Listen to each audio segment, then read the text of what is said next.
used to work as a late-night delivery driver for a small pizza place on the edge of town. Most nights were boring.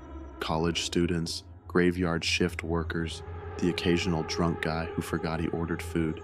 But one night, I got an order that didn't match any address in our system. It simply read, Fazbear Storage, Unit 9, deliver at rear entrance.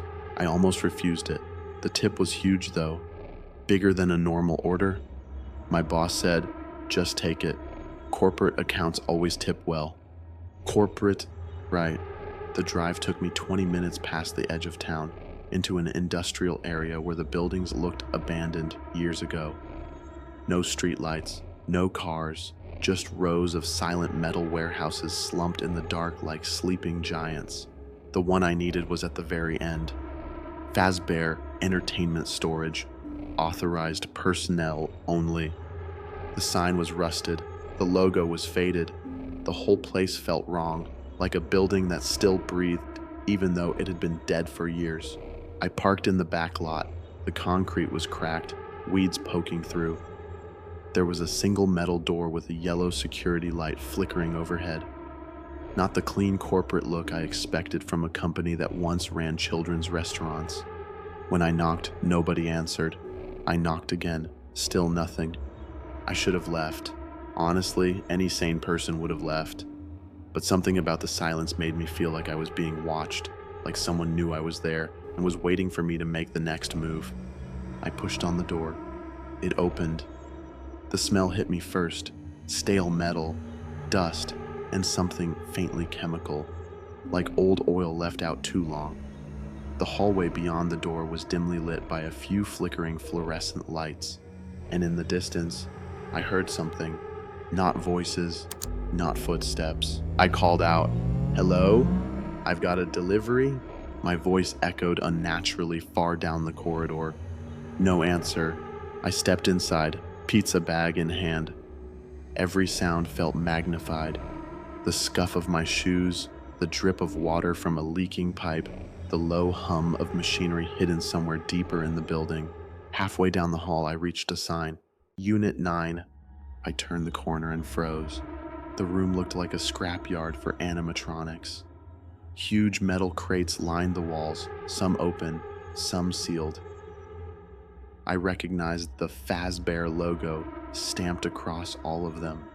Inside the open ones, I saw robotic endoskeletons, mascot heads with empty eyes, and pieces of suits stacked like lifeless bodies.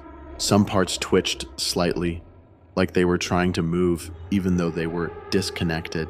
In the center of the room stood a metal platform with restraints bolted into it, like something had been held down recently. The straps were torn.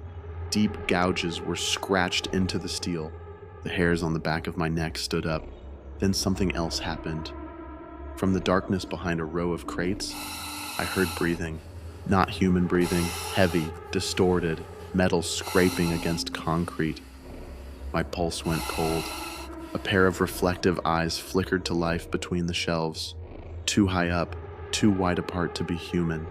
The shape stepped forward just enough for me to see the outline. Its joints clicked loudly as it shifted its weight, like it was waking up after years of sleep. I didn't wait to see anything else. I dropped the pizza bag, turned around, and sprinted down the hall so fast, I nearly tripped on my own feet.